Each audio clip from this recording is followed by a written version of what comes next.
Good morning, Craig. There he is. Good morning. So thank you very much for doing this. As usual, I'm going to hand over to you for a bit and let you tell us all about Alliance Trust. No problem at all. And good morning, everyone on the line. I thought I'd just start off by a quick reminder of what it is Alliance Trust is trying to achieve and how it's set up and what we think are the key benefits of the trust. Then I'll give you a little bit of an update on recent performance, what the portfolio looks like, any changes there have been, and then, of course, touch on the recent announcement of the proposed combination with Witan as well. So just starting here, this is ultimately the objective of the trust, and that is that it's to deliver a real return over the long term through a combination of capital growth and a rising dividend. Our view is that if we do that over the long term, that will lead to significant outperformance of the MSCI All Country World Index, which is ultimately the benchmark that we compare ourselves against. Just as a reminder, this is a multi-manager approach within global equities. And so we're looking to find the very best stock pickers in the world. We ask them to run highly concentrated portfolios, so typically a maximum of 20 stocks in their portfolio, just give us their very best ideas, and ask them to think about risk in terms of permanent loss of capital rather than risk relative to a benchmark or a peer group in the short term. We worry about the risk relative to those things in terms of how we blend the various managers that make up the overall multi-manager portfolio. And we've been running the portfolio on this basis since April 2017. So if we flip on to the next slide, what we talk about here is what we think that leads to as a real edge relative to some other global equity investment trusts that you could invest in. So the first thing to say is that we are finding who we believe are the world's best stock pickers, and we're just getting their very best ideas. So there's real conviction in this portfolio, although we end up with 200 stocks, and so there is diversification, and there's definitely diversification by style, so you're not biased to any one approach that a single manager approach would give you that only works in certain types of market environment. Here we're actually diversifying across a number of stocks, a number of managers.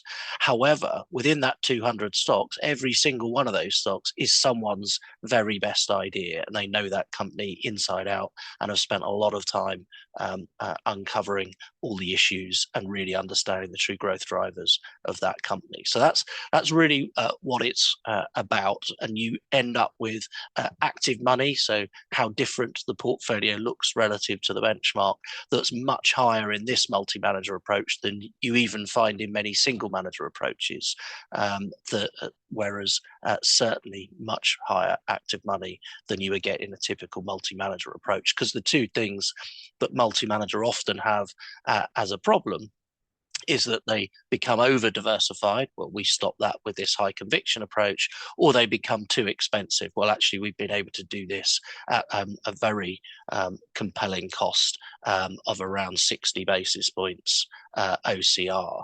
And that's really because WTW advise on a few $1 trillion of assets, and hence have real bargaining power with the asset managers that are out there. And of course, Alliance Trust is a large trust as well. We're able to bring managers that you wouldn't necessarily be able to access any other way in retail space. So some of them are available in UK retail space, but not in this 20 stock best ideas approach. And some of them aren't even available at all in UK retail space. So that's really what we're bringing, just scouring the globe with our team of 80 manager researchers, just going out there and finding those best managers, whichever area of the market they work with. And then we do that in a way that allows the board of Alliance Trust to continue with its progressive dividend policy. And it is a dividend hero that's been increasing dividends year on year for some 57 years. And we're not going to be the ones that stop that going forward. And then finally, we do all of that within an approach that embeds sustainability thinking and climate issues in particular. And so we're doing that from a perspective that having a better understanding of all the sustainability risks and opportunities leads to better returns and lower risk. So that's the principle behind all of this. So not only do we look for managers that think that way and really understand those risks, but we also employ EOS at Federated Hermes as a engagement overlay specialist on our behalf to engage with the companies that we're investing with to make sure they're following best practice in all of the sustainability areas. So if we flip on to slide 3, just a quick update on performance. So for those of you that aren't aware of how the performance has been going, 2023 marked very strong outperformance. We outperformed by in excess of 6% relative to the benchmark in 2023, with an outperformed again in the first quarter of 2024, but gave a little bit of that back in the second quarter of 2024, which was a tough quarter for active managers generally. To put this in perspective, 70%, well, I think it was actually 71% of the return on the MSCI All Country World Index came from 2 stocks. So that's Apple and Nvidia, a quite extraordinary statistic. And you can see here, therefore, the fact that even though we actually own Nvidia, it's in our top 5 holdings, we're underweight relative to the very large proportion it makes up of the MSCI All Country World Index. We don't have anything in Apple, or we've had very little in Apple. We've occasionally had a small amount through that second quarter, but significantly underweight Apple. Those 2 positions alone led to almost 1.5% underperformance over that quarter. To put this in perspective, in the first half of 2024, those so-called Magnificent Seven stocks, the big, large tech companies that have been driving markets for quite a few years, were 45% of the return on that index that has a few thousand stocks in it.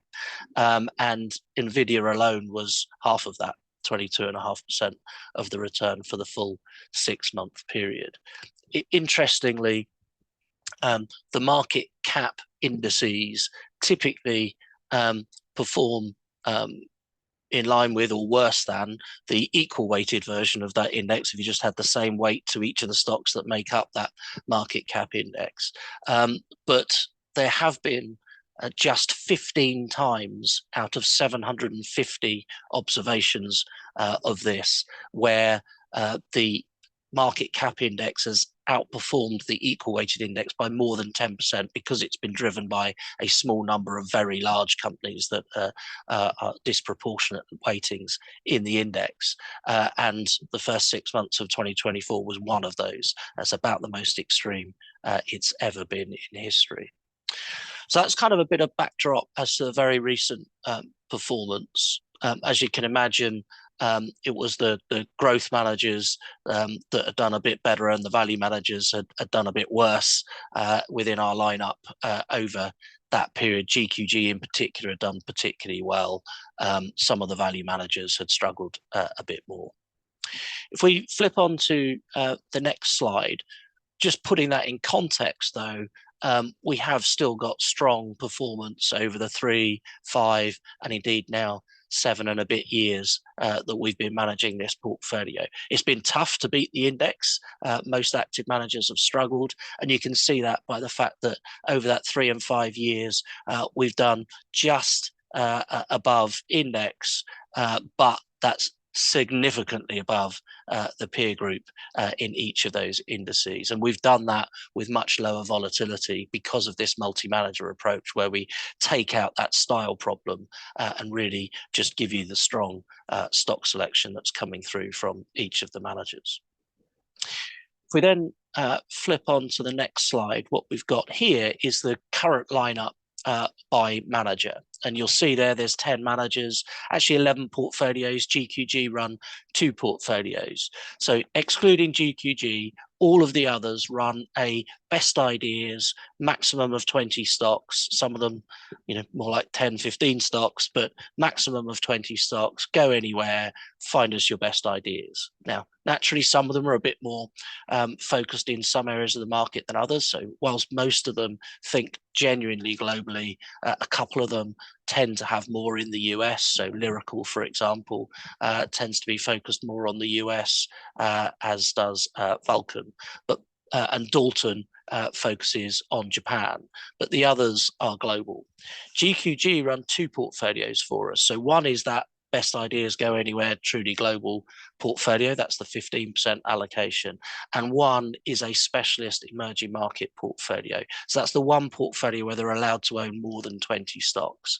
And we do that purely and simply because if you didn't have a specialist emerging market portfolio in there, you would end up with a strategic bias away from emerging markets, because most of the managers, even though they're allowed to invest in emerging markets, wouldn't put as much in an emerging market stock in a highly concentrated 20 stock portfolio as they would in a developed market stock. And so we just make sure that our returns aren't going to be completely thrown by whether we've got a lot less in emerging markets than the benchmark. So that's the makeup. Most of those managers have been in place for quite some time, a number of them for the whole 7 years that we've been running this portfolio. The two most recent additions are Dalton, who we talked about on a previous show here. They joined the portfolio in the second half of 2023 as a Japanese specialist, us wanting to really take advantage of the opportunities in that market that have been opened up by some regulation changes, really pushing companies to do the right thing for shareholders. And there's a lot of pressure on companies that are running at a price to book value less than a certain level to actually set out their plans for increasing shareholder value. So we think there's lots of opportunity for long-term bottom-up stock pickers in Japan, and throw in the fact that the market looks relatively cheap relative to history, and the currency looks relatively cheap relative to history. And that looked like an interesting manager to put in, particularly given that we were actually underweight Japan prior to adding them. So that came in the second half of 2023. But the more recent change is Arga coming into the portfolio. So maybe if we flip to the next slide. This was really an opportunity to replace Ben Whitmore at Jupiter, who came out of the portfolio, and this was done in about April this year. Now, many of you will be aware that earlier in the year, Ben Whitmore announced that he'd be leaving Jupiter in the summer to set up his own firm. We'd been with Ben since the start of the Alliance Trust portfolio. We continue to think Ben is a highly skilled individual. We will continue to research him in his new organization. But the beauty of this multi-manager approach is that we don't have to follow Ben day one. We don't have to necessarily stay and have a different portfolio manager at Jupiter. Instead, we just took the opportunity to take the money from Ben's portfolio, which was less than 10% of the total assets of Alliance Trust, and put in place a manager that we've been positive on for a long time. So I've personally been researching Ramakrishna, who's the leader of Arga, for over 25 years. I used to research him back then as an emerging market manager at Citigroup back in the day. He then became a global equity manager. He worked at Zena for a number of years, and then started Arga a number of years ago, over a decade ago. And we think they're a really high quality global equity manager that has particular skills in the emerging markets as well as developed markets, value-oriented investor, not just invested in the typical large cap stocks. And so we thought a good fit for the portfolio. A lot of similarities to the way Ben runs assets, a bit different in other ways. Ben obviously started life as a UK equity investor and became global. Rama started life more as an emerging market investor and became global. So they come at things slightly differently, but certainly the value discipline and the fact that they're willing to go anywhere is similar to the two organizations. But we think some real strength of analytical depth here with Arga, particularly strong on some of the sustainability side, really do understand the climate risks that the various companies that they're investing in run as well. And so we thought just a great opportunity to bring them into the portfolio at about an 8% weighting. So they've been in for a few months now, but that's the only change to the manager lineup in 2024. The other changes clearly have just been around weightings, and we always take the opportunity to evolve the portfolio by weightings. Most of that is the principle of rebalancing. So what we want to do is make sure that we're not running a style bias in the portfolio. So if one style is doing particularly well, so growth has been doing particularly well for a number of years now, if you didn't do rebalancing, all of your growth managers would have performed very well, your value managers less well. You would have ended up with more in growth. You'd have a big growth bias after such a run. We're typically taking profits from the managers that have performed well and adding money to those that we think are still skilled. They've been doing well within their style, but their style has been out of favor, and hence they've underperformed in recent times. And so that's typically happening in the portfolio. And as a result, what you tend to find is that our weightings look as though they haven't changed much, but actually in order to do that, we've had to actually be taking profits and giving money to the weaker performers. If we now flip on a slide, this just points out what hopefully has come across, that we try to always make sure it's stock selection that's driving everything. We've picked these stock pickers as long-term fundamental stock pickers that really understand their companies. We haven't picked them because we think they're good at calling markets or calling currencies in the short term or anything like that.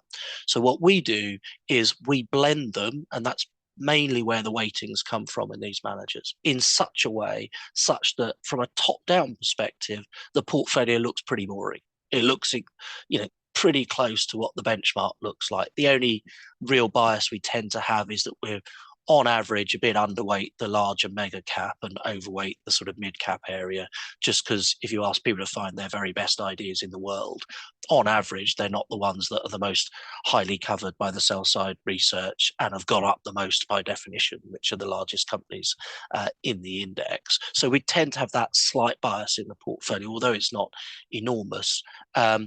But other than that, we never have a structural bias to growth or value. There might be at times where you've got a minor bias just by how the portfolio looks at that particular point in time. But generally, we try to keep that neutral. We want stock selection to come through. So what you tend to find is that at a country level, at an industry level, at a style level, it looks as though we're very close to benchmark. At a stock level, we look completely different to benchmark. And that's how we keep that active money well over 70%, which is incredibly unusual, almost unheard of in multi-manager space, actually relatively similar to what you get with a pretty punchy single manager approach, but without all that style bias. If we then move on one more slide here, just want to touch on this point of Magnificent Seven having really driven markets for quite some time now. We've been on average underweight the Magnificent Seven through that 7 years. There have been times where we've been close to neutral, times where we've been more underweight. At the moment, we are more underweight than we have been for some time.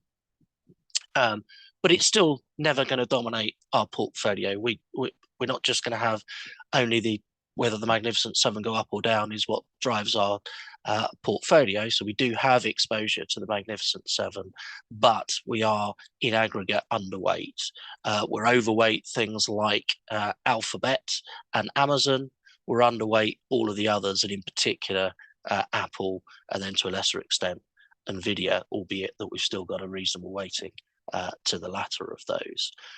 But it is important to note that if you go back and look at the index over the various decades, there's always been a small number of companies really dominating the index. And there's always been talk about these are now going to be the ones that dominate for the next 20, 30 years. the reality is that very rarely happens. You'll see such significant change every decade in what the leadership is. And that's not always because those companies turn out to be bad companies. Often they continue to be fantastic companies. But it's just the market got ahead of them and the valuation just got stretched in a number of those. And I don't know which ones are necessarily going to be the ones that that's going to be true for over the next 10 years. But I'm pretty confident that the same companies dominating the market today won't be exactly the same companies dominating it in a few years. And so we do think there's a real advantage to active management normally, and we've certainly got a track record over the long term of significantly outperforming over the long term. But actually at the moment today, there's a good reason for not wanting to necessarily tie yourself into a very highly concentrated index as it stands today, probably more concentrated than it has been in some of those previous decades even. And of course, if you look at the makeup, all of those stocks really are in the same area of the market, whereas in some of those previous decades, there was a bit more of a diversification as to what kind of companies were driving the market at any point in time.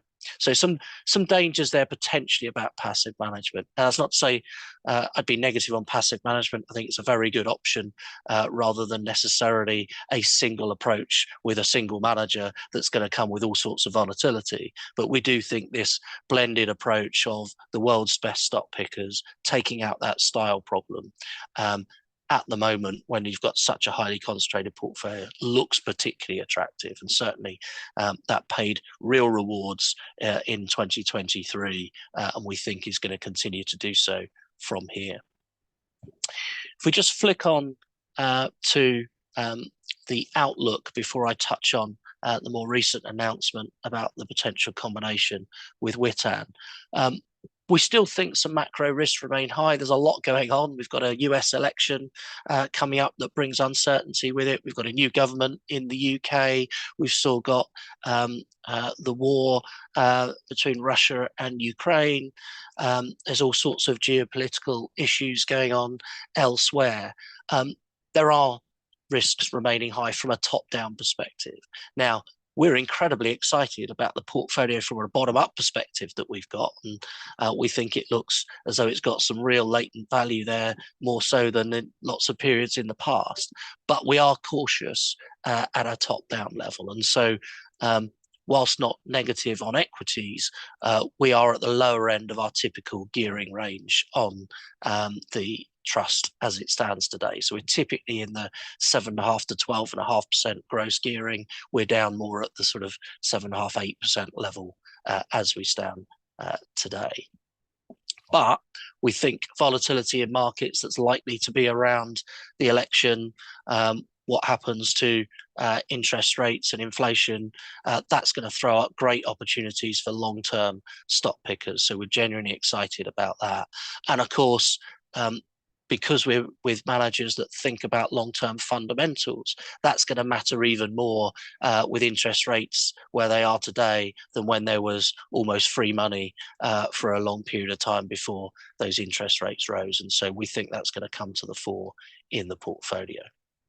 So that's really it on the portfolio today before we get to questions. But I have got a final slide that just touches on the recent announcement about the proposed combination between Alliance Trust and Witan. So the backdrop here is that Witan have been following a multi-manager approach for a long time. And that's been run for some time by their CEO, Andrew Bell, and his team. It was announced earlier this year that Andrew Bell will be retiring. And so the board of Witan opened it up for people to come with proposals on how they should manage the trust going forward. They received a huge number of proposals from managers, most of which, of course, were single manager approaches, but also multi-manager approaches, one of which was Alliance Trust and WTW bringing the opportunity to the table of, well, why not take the opportunity to combine the two trusts? And the board agreed with unanimously that this was going to be the best approach going forward. So we're in the process now of putting out the prospectus, for shareholders of both Alliance Trust and Witan to vote on those proposals, and we would hope that those votes will go through, and there'll be an opportunity in the fourth quarter for the two trusts to combine into one trust named Alliance Witan. We think that's got massive advantages through economies of scale. In the investment trust world, we're really looking for direct investors. That costs money to advertise, get people to know your brand, continue to build that out. The more assets we've got, economies of scale, the more we're able to do that, which is beneficial to existing shareholders because that would bring the discount in, potentially move that to a premium over time. Throw in the fact that here, this would lead to assets in excess of 5 billion as today's asset sizes, which would likely mean a FTSE 100 inclusion for the Alliance Witan Trust, which would increase the profile even further, and of course potentially increase liquidity further, making maybe it more open to investors that wouldn't otherwise have invested, be that small institutional investors or, more realistically, the big wealth managers that could only really invest in the larger investment trusts if they're going to be able to put that across all of their clients at a particular point in time. But there are other advantages to this deal for shareholders. Planned increase in dividends is linked to this. The third and fourth interim dividends would be increased quite significantly, and then of course continue that year-on-year increase thereafter.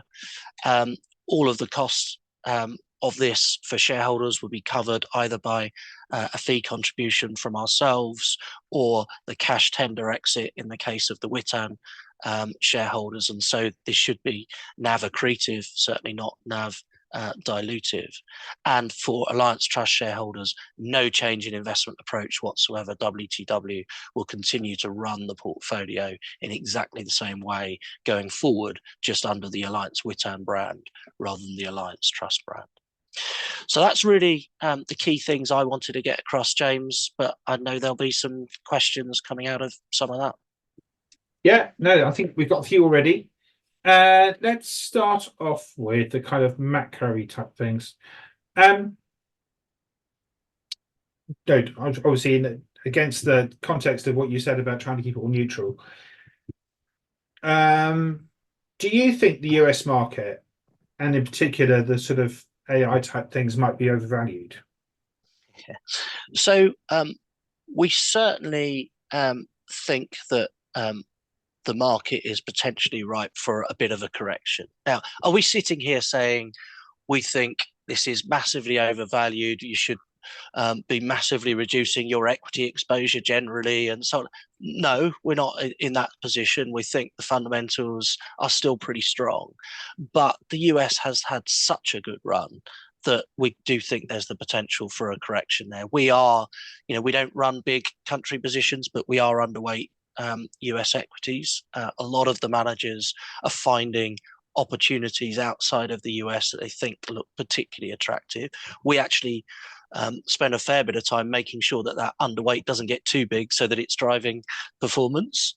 So there's certainly the potential for a bit of a correction there in the US. Obviously, there's quite a lot of uncertainty given, kind of pretty much almost 50-50 with who's going to win the presidential election in the US, and that will have different implications for markets. But we think there's the potential for that, and so the portfolio certainly is set up in that way, but it's not taking it as a big bet because the one thing we've learned over the years is that generally it's pretty hard to call top-down things. It's much easier to find companies that look attractive on a 5-year time horizon and own those and not worry too much about what happens to macro and just make sure your portfolio won't be hit by any of those. And then sort of counter to that, a lot of people have been saying for a long time that UK is cheap. You took Ben out, which is obviously, I guess, had a UK bias. Do you want to sort of try and encourage a UK overweight in the current point in time or not? Yeah, well, we certainly don't tell the managers what they should be doing, but clearly we have an element of ability to move the weightings to those managers to reflect that. You can see there that we are overweight. The UK is a bit less than it was when Ben was in the portfolio, but not massively so. So when Ben came out, we did tweak some of the weightings to various managers and make sure that we weren't significantly changing the nature of the portfolio. So it does remain overweight UK equities. Okay, cool. And what about small cap versus large cap? I mean, again, you've got a slight sort of small cap bias, but it's not huge. Small caps have been lagging lots of markets, but they seem to be doing a bit better very recently. How do you think about that going forward? Yeah, so you're absolutely right. I mean, small cap. I mean, basically, it's almost been anything versus mega cap rather than Yeah. small cap per se. But yes, it's lagged for a long period of time now. I mean, it's a much bigger difference than you've seen over virtually any period that you want to look back at. So there's certainly an argument for that looking as though it's an undervalued part of the space. As you say, we are underweight mega cap, large cap. We're a bit more overweight mid cap than we are small cap per se, although the definition of mid cap, small cap differs by country. Um, but we would definitely benefit in this portfolio should there be a shift towards that. As you say, that's happened a little bit more recently. Um, uh, but still a long way to go in that differentiation between the two. But again, what we don't want to do is have it such that that's a big bet in the portfolio. We would have thought that would have been true a year ago, 2 years ago, and it's continued to run on. So these things are just very difficult to call timing wise. We'd rather let the stock selection drive it. You might not want to say, but when you mentioned elections stuff coming up. Would one president be better than the other for markets, do you think, in the US?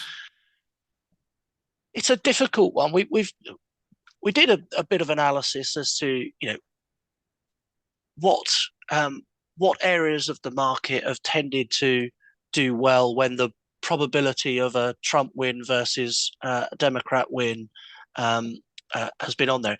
It's a little bit difficult because it's obviously previously it was a Trump versus Biden situation rather than necessarily the latest situation. But nonetheless, you can look at which areas of the market have been correlated with it. So after you saw the presidential debate where after that the odds on Trump winning went up quite significantly. You can see what happened to markets.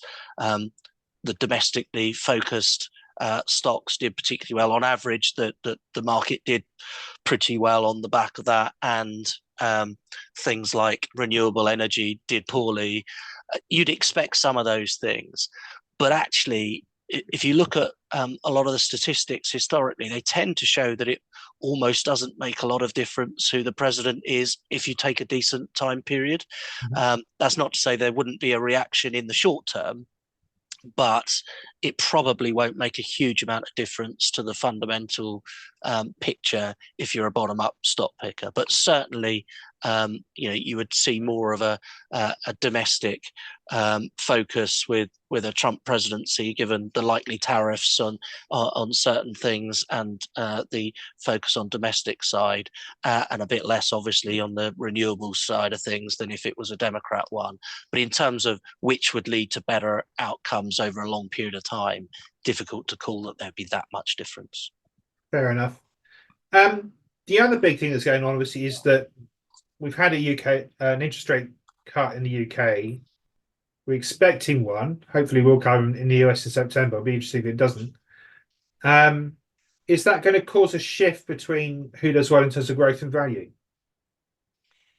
Yeah, I mean, obviously, the big thing that matters is whether there's a change in interest rates that's different to what's already expected, because whatever's already expected is in the price. And so if markets see interest rate cuts being exactly in line with their expectations, it won't make any difference to where we are today. But you're absolutely right that if rates are cut more slowly than is expected, that would probably help value versus growth, and vice versa. So it would be interesting to see whether inflation turns out to be a bit more sticky than the market's expecting, and hence rates stay higher for longer, or whether rate cuts accelerate. That is going to be an impact on that value growth piece. But ultimately, so will just a view on AI, because AI theme really has dominated, all of the growth areas, even if they're not anything to do with AI, seem to have been moving kind of lockstep with what the view is on AI. And so you just get things like whether NVIDIA's next announcement comes out, it has an impact on lots of sectors rather than just their share price. So we'll see whether what impact that has. I mean, clearly AI is going to be something that is going to have a massive impact. The bigger question is, does that have a big impact more on the typical technology areas that the market has been focusing on, or whether it has a really positive impact for other sectors of the market, and what that means over the course of the next few years. And that's really why you can get these situations where the leaders each decade have changed, because even if the theme was obvious, like the internet and so on and so forth, it's not always obvious who are the biggest beneficiaries from that. Assuming that the Witan deal goes ahead, and obviously we all hope it does here, what will happen to this portfolio? Will all those pools just get a bit bigger, or will there be a new pool in there, or a new couple of pools? Yeah. So,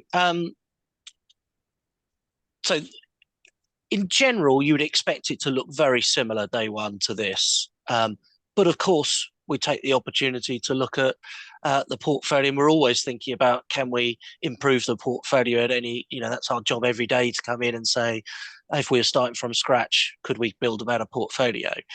And so we would take an opportunity to look at all the managers that are in the Witan portfolio. By the way, there are two in the Witan portfolio that are also in the Alliance Trust portfolio. So Veritas run a global equity portfolio for Witan in the same way they do for Alliance Trust, and GQG run an emerging market portfolio for Witan in the same way they do for Alliance Trust.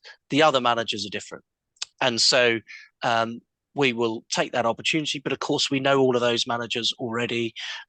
We like lots of the managers that are in the Witan portfolio. So it's less about, do we like the managers? It's more about, do they add something to this portfolio? And our BAU views on the managers. Have we found a new manager that we want to put in the portfolio? All that, we'll take it into account, and we'll probably do one trade at the same time. So yes, you can expect minor changes to this, but the majority of it will look similar to this day one. We'll still follow that 20 stock type approach. So Witan have got Veritas, as I said. They don't run a 20 stock portfolio for Witan, so they would for us. So that would be a little bit of a change in their portfolio. But as you say, generally most of these managers will end up with a bit more money. But we'll take the opportunity. We've always said we would expect between 6 and 12 managers in the lineup. We've got 10, so we've got the potential to add 1 or 2 managers if we want to, and we'll be looking at that.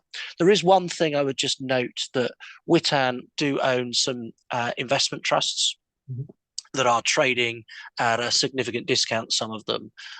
What we would not do is just force a sale of those to fit what we normally do if they're at a big discount. So we will just take on those investment trusts, and we will own them for as long as we need to own them. We're investors first and foremost, and we've got a track record of doing that. When we took over Alliance Trust back in 2017, there were some historic mineral rights, private equity, real estate. They owned Alliance Trust savings and the like.